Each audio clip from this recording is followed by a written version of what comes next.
Welcome to Amelia Baptist Podcast, where we discuss church life, theological questions, and cultural influences. Our podcasts are available via Google, Spotify, Apple, and many other podcast platforms. We hope you subscribe and enjoy today's episode. Well, welcome everybody to our Friday Roundtable. We're very glad that you're joining us today. As always, these are available on YouTube, Spotify, all of our streaming platforms, podcast streaming platforms there. And we're grateful that you choose to tune in a little bit each week with us as we discuss current cultural issues, stuff that's going on in the life of our church, in the life of, the church in broader beyond here at Amelia Baptist. And then as we bring in guests and stuff. So we thank you for tuning in. Today, we are going to do something fun that I've actually wanted to do on a roundtable for a while. And that is, most people know you as having pastored here for many, many years, but a lot of people don't know a lot about your life before coming to Amelia Island and coming to pastor here at Amelia Baptist. So today we're going to dive in a little bit and learn more about Neil Helton instead of Pastor Neil Helton. There and just learn how God brought you to this, the place that you are today. So thanks, Pastor Neil, for having this conversation with us. Well, I'm glad to be here. We need to have a preface before we get started because since the subject matter is me, let's remember that God's grace is the one who is what moves in our lives toward Him. Yes. Whether it is before salvation, at salvation, or even since we came to know the Lord. So even though a lot of this is going to be about me, it's really, I hope that it comes across that this is a movement of God's grace in one's life. Mm-hmm. And God's grace moves differently in different people's lives, but ultimately to bring us to Him so that we may be more like Him. Yes, and my hope is that people see that in your life and they're able to take the wisdom you've gained over the years from the good times and then the hard times in life, and then apply it to their lives as they seek to follow God's calling for them. Well, we'll see how that folds out. Yeah. All right. So tell us a little bit about when you were first called into ministry here. When God gave you that, the prompting and the call to go beyond a secular direction of life and into Christian ministry. Well, I have to say that my call to ministry was not a Damascus experience where God just knocked me off, my donkey. Right. And said, I'm going to make you suffer for me. It really wasn't like that. My grandmother, who raised me all my life, made sure I was at church. Mm-hmm. So, Dylan, I can't remember a time in my life that the church family and the community of faith was not a part of my life. And one of the things that I remember mostly is that we had a great worship and music environment in our church. So, as a preschooler, I remember being up on stage in the Sunbeams and singing preschool songs. Yeah. And I remember as we grew up, we went into children's. We'd go to children's camp and go to vacation Bible school. And again, I was on stage. Mm-hmm. Then in youth, I was in the youth choir. We'd go to youth camps. We would go to large events where we'd be part of large choirs and things of that nature. So again, music was always a part of my life, and most all of it was sacred music and church music. So this sounds very uneventful, but when I was about 18 years old in my senior year, we had a minister of music at our church, and he was our youth minister as well. And as you know, I was fortunate to have my grandmother to raise me, and then also my uncle, who was there. But the male that had a lot of influence on me in this was our minister of youth and minister of music, and he was redheaded, freckle-faced. So I wanted to be like him, right? Yeah, right. So he could do everything. He played basketball with us. He played volleyball with us. He just impacted my life. And I know this sounds very human, but I saw the kind of influence he was having on me and how he used music, and I loved music. I played the piano, the guitar, sang. God used him as a personification that I want to be like that. Mm-hmm.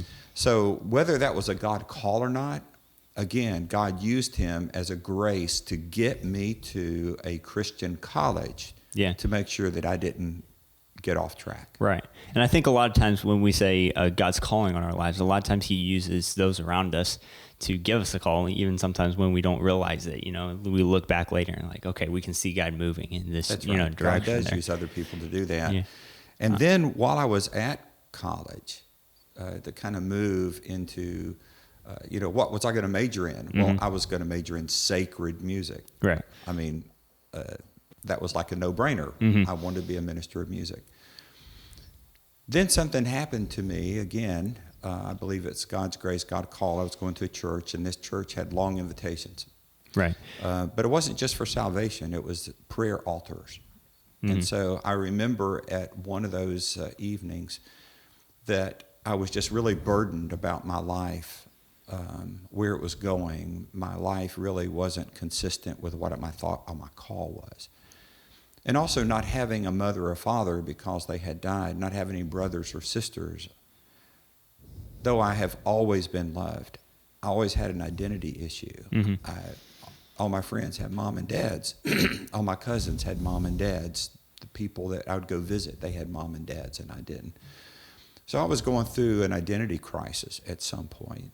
And I remember going down with my Bible at the altar with the intent saying, Lord, I need for you to speak to me.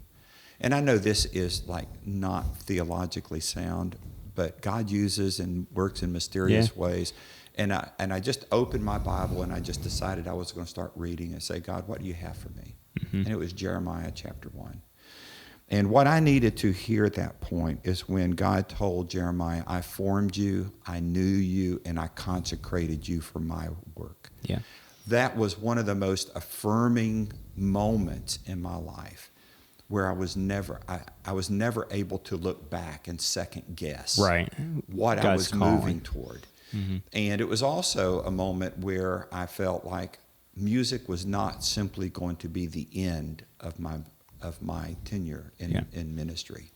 So I felt that was God's call, not to be a prophet, not to go around pointing my finger at people, but to be a minister of the word, whatever that meant. Right. And that particular pastor gave me some of my first preaching opportunities, which I listened to on cassette tape, and it was awful.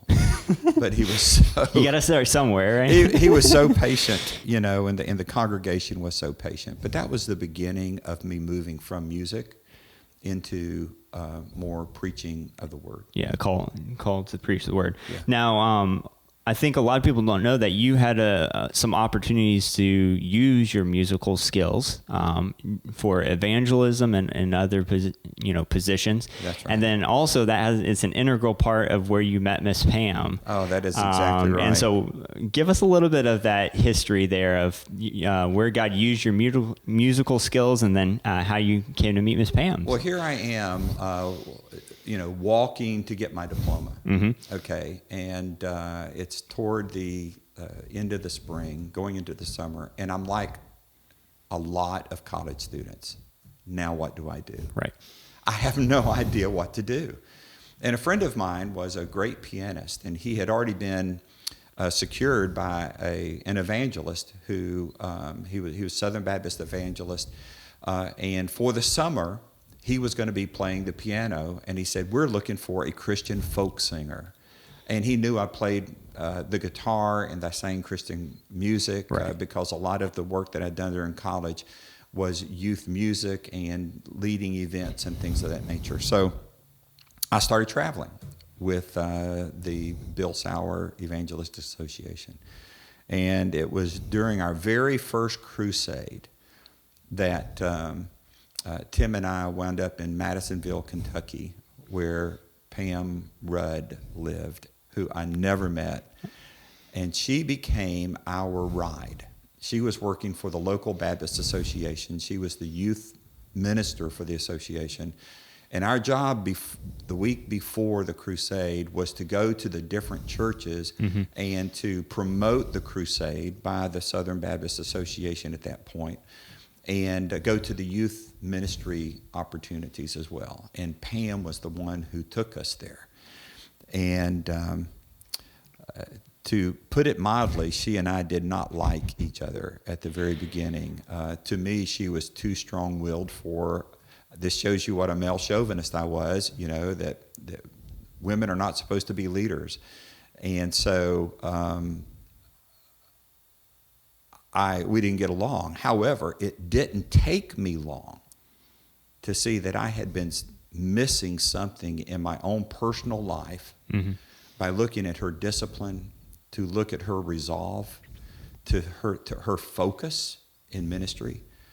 And in my relationships in the past, I had been missing that, and perhaps the person that I was with may have been missing that. And so I started focusing on what my life could be, and God used Pam to show me that. Yeah. And I think anybody that's looked at y'all's ministry that God has done through y'all's marriage since then can see that, together, God's worked through you to increase that ministry through that. So it's kind of neat to see that even when you don't think, that this is going to work out, and then God for opens almost doors, 2 years, I kept going back to Kentucky. Yeah. Until she finally said yes. Yeah. Well, that's great. Now, so I know, you were then called, like you said, to move into more of a preaching, wanting to get into more of preaching God's word. That's right. And so you went to seminary, and during that time, you had an opportunity with Miss Pam to do ministry, right, at a church there as a music minister? Yeah, and that's, it's interesting that I felt like I wanted to go into preaching, but in my senior year, when I felt that, a guidance counselor who really was a godly person, I said, I want to change my major to religion. And he wisely said, Neil, you've invested too much time into music, and you will find that with your music degree, you can minister in churches while you're getting your seminary degree that will prepare you to preach. And so I kept my major as a sacred music major, then became a minor in religion, so that while I was at seminary, Pam and I, very unusual back in the 70s that a church would hire a woman to be on staff, but they hired us together as joint ministers of music. Which also was, as we've talked, unique that a husband and wife both in ministry on the same staff. Right. So there. It's great. So, we got married in June of 1975, and by September of 75, we were already in ministry together. It was great. Yeah, and y'all have been in ministry since. And we have. We have. That's great. So while you were at seminary there, you had quite an experience that I would say drastically changed your life and changed your perspective on ministry. And you've mentioned it a lot, I know, for those who come here and they've heard the story. But tell us a little bit about that experience, what God did in your heart there, and then so I know there's one professor specifically that really had an impact in shaping your ministry going forward while you were at seminary there. No, that's absolutely true. Well, the reason I repeated the way that I was in church through preschool children, youth, and then also even in college. Even in college, I had been a part-time minister of music or a part-time youth minister, but I was always in front of people. So from the very early stages of my thinking about ministry, it was always being in front. And I don't really mean this in any negative way, but my persona of music was performance driven. And that's just the way it was. I mean, any of the music that you saw back in the 60s and 70s, or the quartets and the solos, it was always on stage. And that's the way I equated music ministry. So while I was at seminary, I was in a class by Dr. Reginald Barnard, who was an Australian who was educated at Spurgeon's College in England before he came over here. So he had a whole different perspective of still conservative, biblically based, but his expressions were not colloquial. They weren't Southern like what I was used to. You know how you get used to certain words and you don't really decipher what those words mean. Yeah. You just use them. Right. Right. Well, he didn't use the same vernacular of things, and therefore it made you think about things. So in this class on the atonement, he made us focus for a whole quarter. This was a quarterly system at seminary.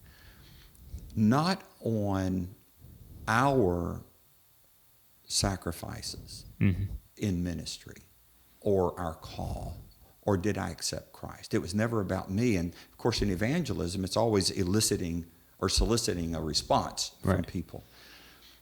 It was all about, what did my salvation cost God? I'd never thought in those terms. Yes, Jesus died for my sins, but again, we say that all the time. You hear that since you were ever 3 since years I was old. in preschool, and we say that here, and our kids, hear that.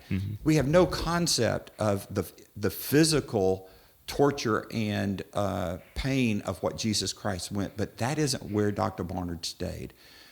He stayed with the eternal suffering, because Jesus was still part of the Godhead.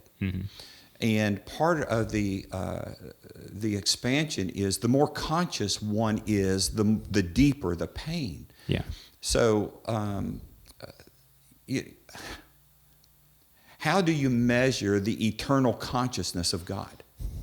I mean, that's impossible to fathom. And so while Christ is on the cross, the Father is sonless and the Son is fatherless, so to speak.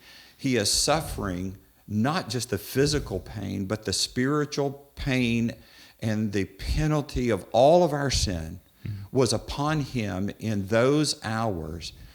And I don't know how to use the words, it had an effect on the Godhead that crushed me. So I can't recall it without, coming to tears. It just never occurred to me the price that God paid on Christ on the cross. And I just bowed my head in those few moments. I said to God, how did I miss that? How did I miss this from preschool through college, through evangelism, and up to that point in seminary, that Christianity was about ministry and still focused on my ability to produce, instead of resting in what God had produced, eternal life, by the one who is the source of all life, experiencing death in the Godhead. That shook me to my core. And I've never gotten over it, ever. So I got real serious. I got so serious that I didn't want to be in front of people as a minister of music, waving my arms, trying to jack people up to feel spiritual enough to hear the gospel. Okay, I know that sounds very secular, but in retrospect, it feels that way. That my job as a minister of music was to get people to want to come down the aisle when the gospel is preached. And I didn't want to do that anymore, because I came to the realization that grace is a work of God. It's not a work of me. And it's not something that we produce from the stage. It's something that the Holy Spirit produces when the gospel is presented the way that the scriptures present it. And so I became so serious. Years later, Dylan, I went back to the seminary, and I was talking to one of the professors there. And I was talking with him, and he said, Neil, we noticed that something happened to you, and we worried. We're afraid that you had lost your call. And he was serious, and he was being loving. But that's sometimes the way that we depict the call, is our excitement in performing from the stage for the glory of God. And things just became so weighty for me that I just didn't want to be a performer anymore. Yeah, and in a way, you would probably say that's where you saw God's call clearest. That's right. Is Everything before that was God's grace leading me to that point. Mm-hmm. I don't see all my coming forward at 7 or my surrender at 17 and my college education. I don't look at that as any faking. I don't look at it as being hypocritical. I believe that it was God's hand saying, I have a journey for you. And at 24, everything is going to change for you. And it did. Yeah. We were talking about before, Dr. Barnard never actually published any of his works. And you said that he said something to you when you asked him about, all this wisdom that he had. Why did he publish it? And I think it's really neat, his perspective on that. So what did he tell you there when you asked him about? Well, it had such a profound effect on me personally that I said, Dr. Barnard, I want to do my doctorate here. In other words, I want to continue to study under you. And you know what he did? Sent you somewhere else, right? Yeah, he said no.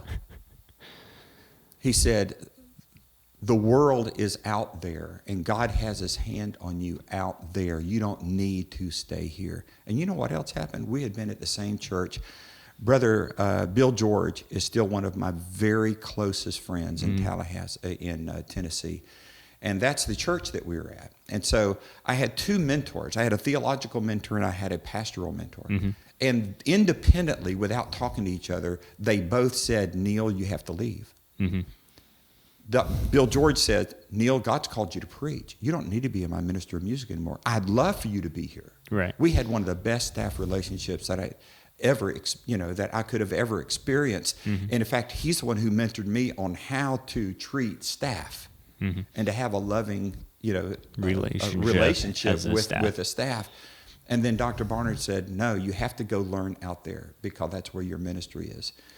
And so I said, then where are your books? I've got to carry your books. Yeah. And so what I have here are just his notes from the courses, like the concept of eternity. He's the one who introduced me that eternity is not about the length that we're in heaven. It's about the relationship of the life of God that starts here, and then we live in the life and the light of Jesus Christ for eternity. Yeah. Never thought of that before. The study of church history, ethics. What is ethics? How to think theologically. And what that came out to, which is my favorite one, is called That One Face. It's his, and it's the thickest of all his stuff. It's on Christology. Yeah. So it's a Christ-centered approach. The notes that changed my life, called Despising the Shame, which is taken from the scriptures, how he despised the shame in looking forward. Yeah. This is the one on the atonement. This is where I kind of dwell. Yeah. Because this is what God used, grace, to change my understanding of the cross. Yeah. And then he said, Neil, I'm not going to publish anything. He said, I'm not going to write epistles because you are my epistle. And what he meant by that is that every student that would sit under him, he invested his life so deeply and fully that he knew that we were going to be the next generation to share the profound understanding of atonement and Christology. And nearly all of we call ourselves the Barnardites. All of us have had meaningful ministries. And to some degree, because his thoughts and heart, lived in us. Well, I mean, that's an amazing testimony to his life, honestly. And, the fact that he could have probably been famous for his writings. He was and a great writer. And thought process there, but he chose to, invest in his students there. And see y'all as his ministry and mission field. So Yeah, I think that's really neat there. Now, you kind of hinted that he told you needed to move on from there, but you actually moved on and went into a secular institution there to get further education. You felt God calling you towards that. Western Kentucky University. Yeah. And then you ended up getting a PhD there at Florida State. At I know Florida that's State. hard for you to say Yeah. at Florida State University. So we won't hold that against you there. But what gave you that calling to move? You had done seminary, and you had felt like you were called to preach God's word, and then you go into a secular institution. What gave you that call to a secular institution there? Well, here's the way that works out, to be quite honest. While we were at seminary, we would have chapel nearly every day, 4 days a week. Mondays were off, Tuesday, Wednesday, Thursday, Friday. Every Friday, there was a missionary who would speak, because at this seminary, missions was a thing. The president would always tell us that, the question that people ask is, if you don't know Christ, are you saved? And his response was, if you don't go tell them, are you saved? Mm-hmm. I mean, missions was at the heart. So I just wanted to be a pastor at Biggie Baptist somewhere. Yeah. And so it was getting ready for seminary, for chapel. And I walked into that chapel knowing that there was going to be a missionary speaking. And again, I had one of those experiences like I had in that atonement class. God crushed me before the missionary ever spoke. And I have no idea who he was, and I have no idea what he spoke on. Mm-hmm. All I know is that during that half hour, God said, Neil, you're being prideful and arrogant and overly ambitious to be the pastor of Biggie Baptist. Mm-hmm. I want you to go anywhere. I want you to do anything that I call you to do. And that day, I went forward. Never done it before. It was toward the end of my 3 years there. And God said, I want you to be willing to go to the Congo, anywhere. Mm-hmm. So, and of all things, the professor who came up and laid his hands on me to pray for me was the professor that I disliked the most, if I'm allowed to say that. Because he and I didn't agree on hardly anything. Right. But he saw something that happened to me that he wanted to pray. Mm-hmm. Now, what does that have to do then with secular education?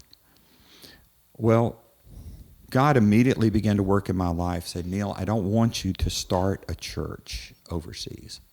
I want you to teach. And the goal at that point, the Berlin Wall was still up. Mm-hmm. They hadn't taken down the wall yet. And so we had people in communist countries where missionaries were not allowed to teach at universities. Mm-hmm. And that was the only way to go to the uttermost part of the world in first world countries like East Berlin mm-hmm. or Yugoslavia or whatever it might be. And so I immediately wanted to go and get a secular education so that I would be academically qualified to teach without saying all I have is a seminary degree. Right. And as I was doing those type of studies, if God was going to close the door to go over there, then the other place I wanted to be was a voice, an evangelical voice in a secular environment for the very same reasons. Mm-hmm. And that was to have an open dialogue where Christianity could be heard. Yeah. So that was really the change, going from sectarian schools mm-hmm. to secular schools. Mm-hmm. Now, I did wind up going to Southeastern Seminary because I was told that the reason that I was going to have difficulty going with the Foreign Mission Board at that time is because I didn't have a Southern Baptist degree, because my first MDiv was not a Southern Baptist degree. And so I did another stint at another seminary so that I would be qualified to do that. Mm-hmm. So thus the reason for another seminary degree. Yeah. But ultimately, the Foreign Mission Board said, Neil, we're not going to accept you where you are because you have ambitions to get a doctorate, and you need to go get your doctorate. Mm-hmm. And so that's the reason then my face was turned toward getting a secular degree. Yeah. And God used that to allow you to teach actually in some secular institution there, and then also you were able to go overseas and teach a little bit there too. Tell us a little bit about the experience about being a believer and teaching. You taught humanities and philosophy Right. In a secular institution. Tell us a little bit about that experience. After I got through with my preliminaries and my coursework, Pam and I moved back to Kentucky for me to be close to Southern Seminary because they had the best library and the internet was not really in vogue at that time. Mm-hmm.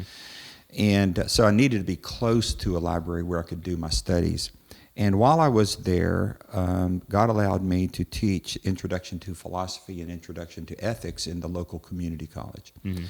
And when I talked to the vice president, who was the provost, he understood what my call was, but he also trusted me that I wasn't going to use my station to proselyte, but to engage students, perhaps, into understanding that there are different worldviews other than just a secular worldview. Mm-hmm. And so during the 2 years that I was there, I was able to teach in that environment and found it very fulfilling and purposeful. One of the things that I learned there, and then I brought here because the church was very gracious in letting me teach here at the community college, was that when I introduced myself, I would remind the students that we all came from different backgrounds and that we can't separate ourselves from our backgrounds or what we've been taught up to this time. And that I didn't want anyone to think that I was going to be underhanded, or once they found out that I was a pastor of a church or a minister, that I was going to somehow sneak things in. And so I told them up front, this is who I am, and that every professor has an agenda. Mm-hmm. If a professor would say we're totally open-minded here and that that I don't have an agenda, I would tell my students don't believe that. Yeah. Because they're there for a reason. So I told them, I said, I am here for us to have an open dialogue about mm-hmm. worldviews and about philosophical positions, but you're going to know mine, and you're not going to be graded on agreeing with me, but you're going to be graded on your ability, because this was the purpose of the course, to understand your thoughts, your thinking, the content, and how you express it on paper and in conversation. Mm-hmm. And so I had many students who were atheists or agnostics to blow the socks off of professing Christians, because they saw that as an intellectual challenge, which is exactly what I wanted.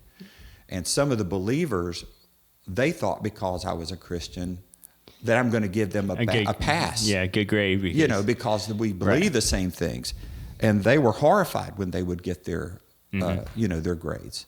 And so I just tried to be very honest about that. Yeah, I'm sure it opened a lot of opportunities to invest in different people's lives from a different point of view, different perspective than you could in a church. As long as they could ask questions, I got permission from whatever authorities were there that if they ask a question and if it's out of class, then I can share more personal things. So you were headed one direction, and I know we've talked before about this, that you had been on staff at a couple churches, and you just never felt that you were going to be a pastor at a church again, that you were going to go into teaching there. Yeah.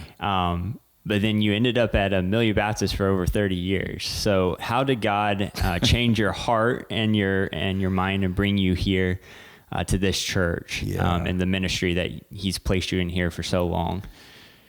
Well, during college, I already shared that I'd been part-time in different staff positions, and during seminary, minister of music, and I knew that I was going to go into some kind of preaching and teaching, but with the goal of ultimately being more in the academic world.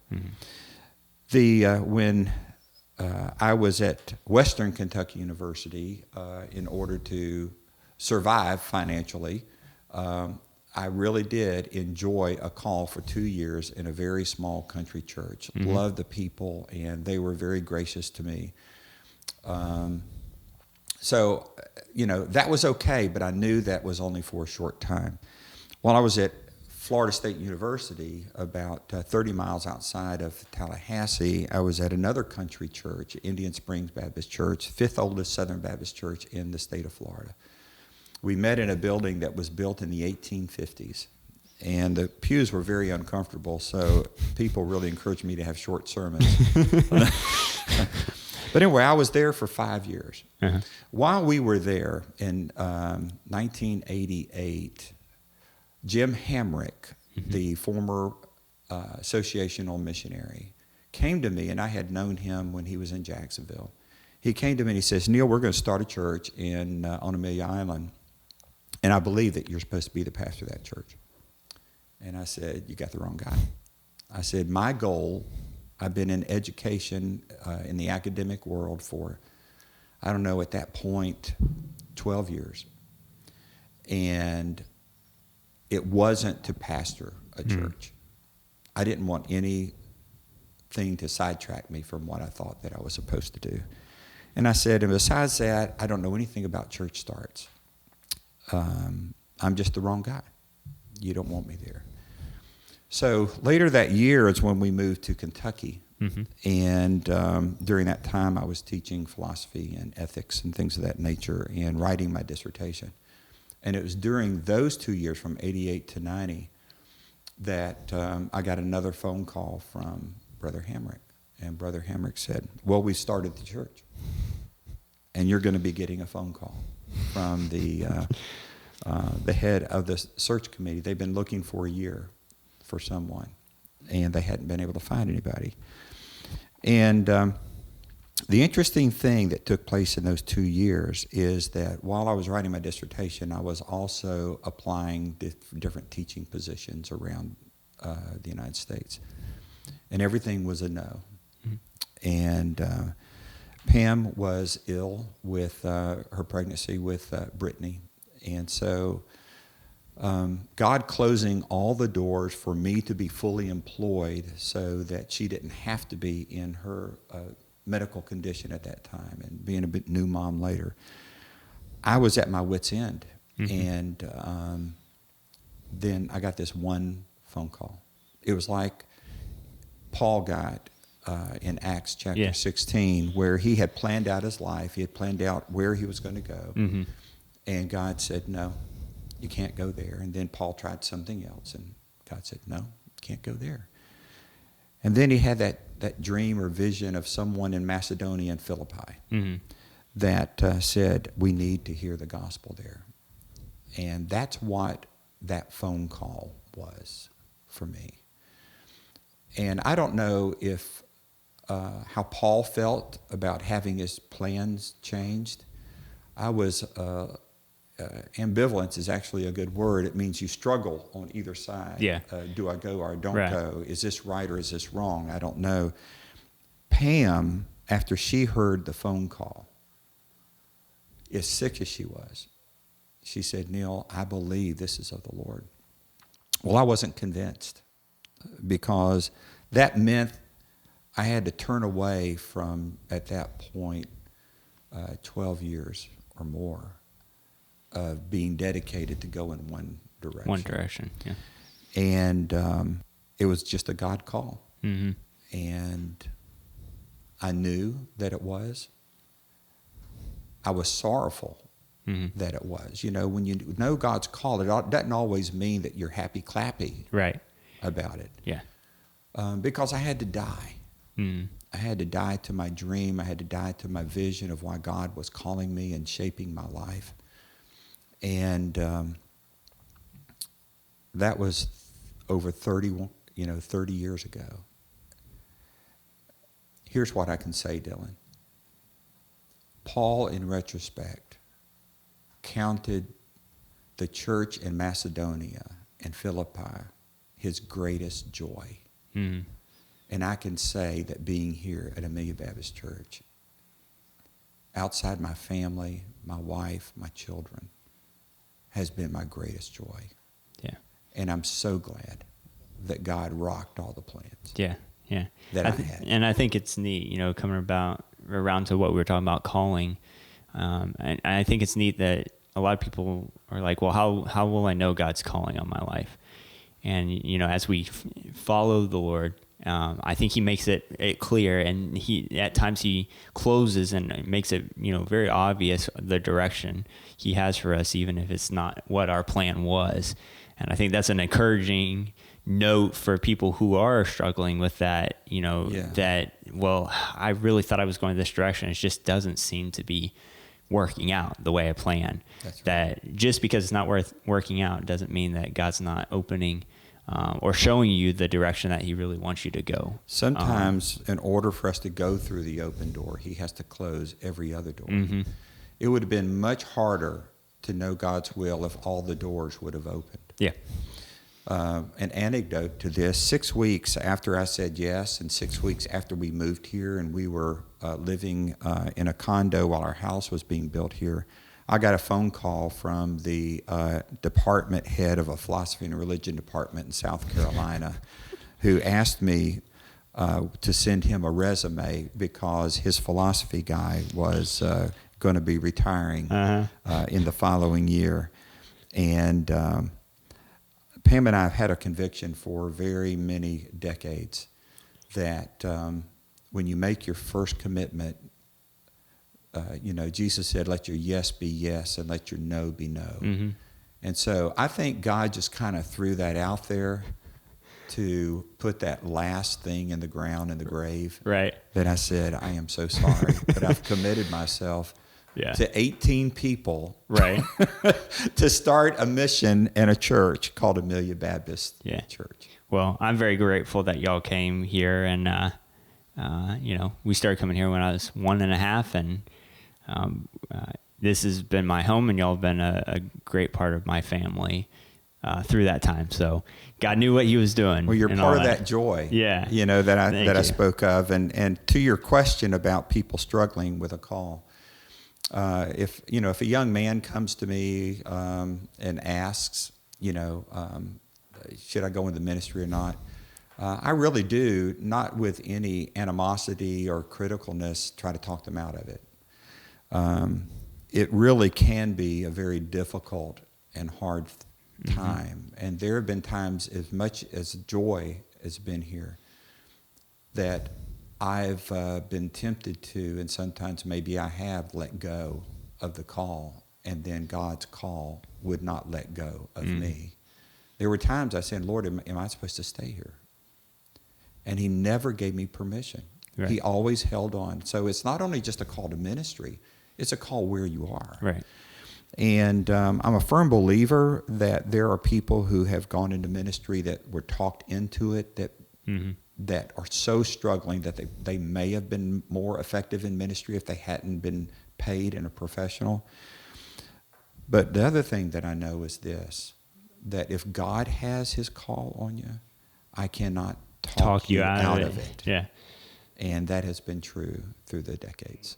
Well, thank you, Passionale. This has been really neat to hear how God has worked in your life over the years, and I hope that this is an encouragement to people who listen, who some might be considering whether to go into ministry and really their direction in life and how God works. And I think that hearing your story opens a different perspective, because a lot of what we have seen has been here over the last 30 years, you ministering, but a lot of people don't know what happened before and brought you to that point. So thanks for being willing to share some of that with us today. It's a great journey of grace.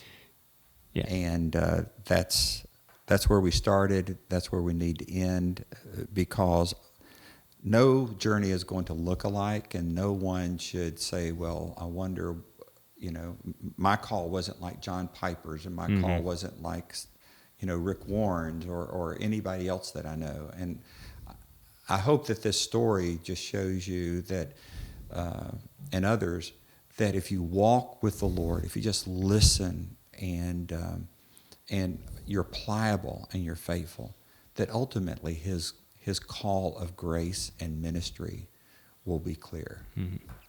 Well, thank you, Pastor Neil. Thank you Dylan. for tuning in with us this Friday, and we look forward to seeing you next Friday as we continue our roundtables and our discussions here. So God bless. Thanks.